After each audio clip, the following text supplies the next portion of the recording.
Já, þá höldum við áfram með föstudagsþáttinn og við ætlum að fjalla norræna kvikmyndadaga. Verið bara velkomin til okkar, María Arnar. Segðu okkur nú aðeins bara, kannski þú byrjir, María, þessir norrænu kvikmyndadagar, hvers konar fyrirbæri er þetta? Þetta er sko langþráður draumur að rætast, þetta er búið að standa til mörg ár og það hafa ekki verið haldnir norrænu kvikmyndadagar á Akureyri í áratugi held ég.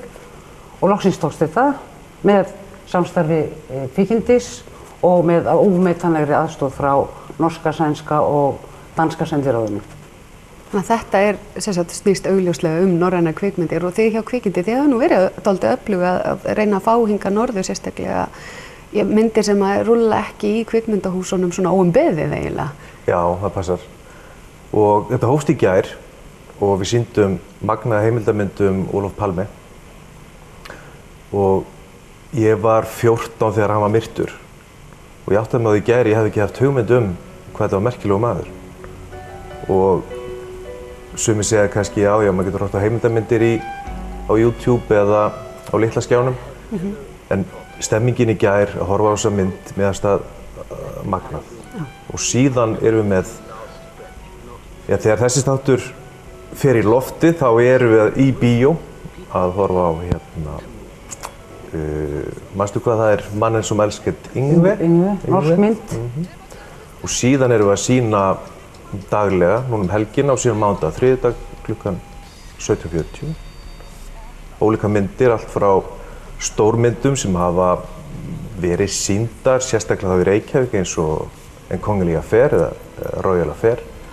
Og ég hvet alla til að sjá hana á stóru tjaldi, einhver dýrasta og flottasta mynd sem gerð hefur verið á Norrlöndum. Það er eins og þú segir, það er svolítið ólík upplifun að ég hef nú stundum hugsað þetta hérna í gamla daga, það voru allir að horfa á það sama. Ef það var á RÚV, þá var bara mannleg upplifun að hafa sest fyrir fram á skjáin, en núna augljóslega er öldin önnur og það er ekkert allir að horfa á það sama.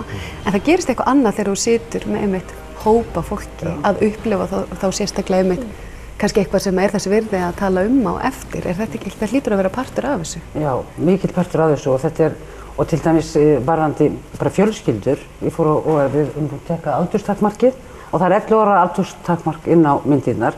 Þannig að þetta er náttúrulega, fyrir fjölskyldur að fara saman í bíó á þessum tíma 17:40 er náttúrulega ómetanlegt.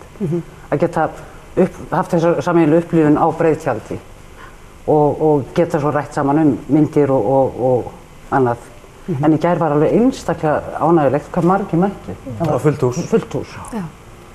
Og en þetta er náttúrulega með því að börnin okkar læra skandinavísku eða dönskuna og það er norska kennt hérna og það er sænska kennt, þannig að þetta er náttúrulega við erum að vonast til að ná til breiðs hóps. Þú veist að börn og unglingar mæti börn í fylgd með foreldrum og svo að unglingarnir notfæri sér þessa daga því að það eru margar myndir fyrir þann aldurshóp. Endilega kynni ykkur inn á kvikmyndir.is hvað í boði er og það er hægt að sjá trailera þar. Hvað heitir það, trailer? Já, Stikla. Stikla. Trailer er bara mjög fínt. En talandi þetta því að það kemur nú hérna einn enskusletta, við erum náttúrulega ofboðslega bandarísk þegar kemur að kvikmyndaheiminum, náttúrulega eins og kannski allur heimurinn. En þetta og upplifum margar er að við séum alltaf að færast fjær og fjær norrænu samstarfi yfirleitt og norræni sameiginlegri upplifun. Eru kvikmyndir einhver leið til þess að auka þennan samnorrænu samkennd? Algjörlega. Því að bara þetta þegar danskir þættir og norrænir þættir fóru að koma meira í sjónvarpið, sem betur fyrir að það aukist undanfarin ár, að þá heyrði ég til dæmis í sambandi við dönsku nám í háskólanum að það hefði fjölgað aðsóknum með einhverjum árum síðan og ég held að þetta smiti út frá sér og krakkar, ungir krakkar sem ekki myndi ekki horfa á norrænt efni, duttu allt inn í brúna og þessar spennandi þætti sem hafa verið sýndir. Þetta skiptir bara miklu máli og geta boðið upp á góðar norrænar myndir hlýtur að skipta líka miklu máli. En við þekkjum svolítið þessa Hollywood uppskrift af bíómynd og eins er oft talað evrópska myndir og þeim skellt undir svolítið sama hatt og kannski franskar líka. En hver er sérstæða norrænna mynda? Er einhver sérstæða? Já. Mér finnst það ekki vera sama klísjan og í klísjan, mér finnst oft í þessum amerísku myndum þetta er eitthvað svona, þetta er svo klísjukennt. Þetta er eitthvað svona frá raunveruleikanum, þú veist, þetta svona nær manni, þessar norrænu myndir margar hverjar. Það góð punktur að sko, þetta eitthvað sem við getum tengt okkur við. Þetta okkar saga og ég fór nú á fína íslenska bíómynd í vikunni og þó hún hafi ekki, í París norðursins, og þó hún hafi ekki, finnst hún ekki jafn góð og fyrirmynd leikstjórans á annan veg, að þarna verið að tala minn veruleika. Og auðvitað getur verið fúlt að horfa alltaf í spegil en það nauðsynlegt allavega stundum. Kvikmyndir náttúrulega eitthvað sem maður notar með svo misjöfnum hætti. Stundum maður hreinlega bara að sleppa við raunveruleikann og fara inn í einhverja fantasíu á meðan að aðra myndir eru kannski fer maður svona meira til þess að nota heilan. En kannski erum við bara aðeins of ofta að horfa á eitthvað til þess að slökkva á honum. Já, og ég held, við vorum að ræða þetta í morgun upp í skóla, upp í menntaskóla,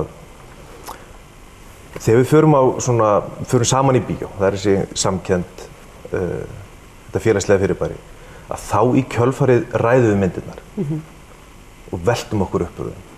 Þegar við horfum í einrúmi, jafnvel með tölvuna á bringun upp í rúmi, að þá lýkur myndinni og næsta tekur við. Að það svo gaman að velta sér upp úr myndinni. Og eins og með Palmi í gær, að ég var bara hálf dáleitur, að mér fannst ég læra svo margt sem sagt, þróun sænsks samfélags frá 1930.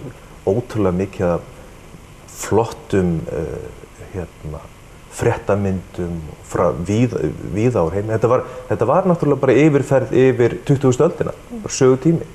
En þegar þú horfir á svona myndir sem áhugamaður kvikmyndir, hvað hugsaðu íslenska veruleikann, kvikmyndir, íslensku kvikmyndirnar í þessu, ef þú speiklar þetta yfir þá í norræna kvikmyndadaga í Svíþjóð eða Noregi eða Danmörku, eru við þannig mikið rætta að það séu erfiðleikar í íslensku kvikmyndagerð? Já, líklega má segja það að íslensk kvikmyndagerð sé raun í kraftaverk.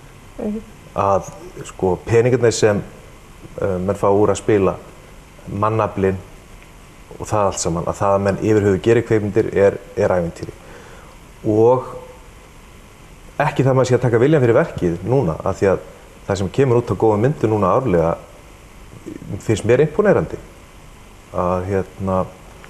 Og framundan spennandi haust með, man nú ekki titlana, en ég hef búinn að sjá trailera úr einhverju svona spennu draugamynd sem virtist vera mjög fagmannlega gerð. Og já, þetta kvikmyndavor sem hófst 1980 með Landi og sonum og síðan hafa verið svona hæðir og lægðir í því.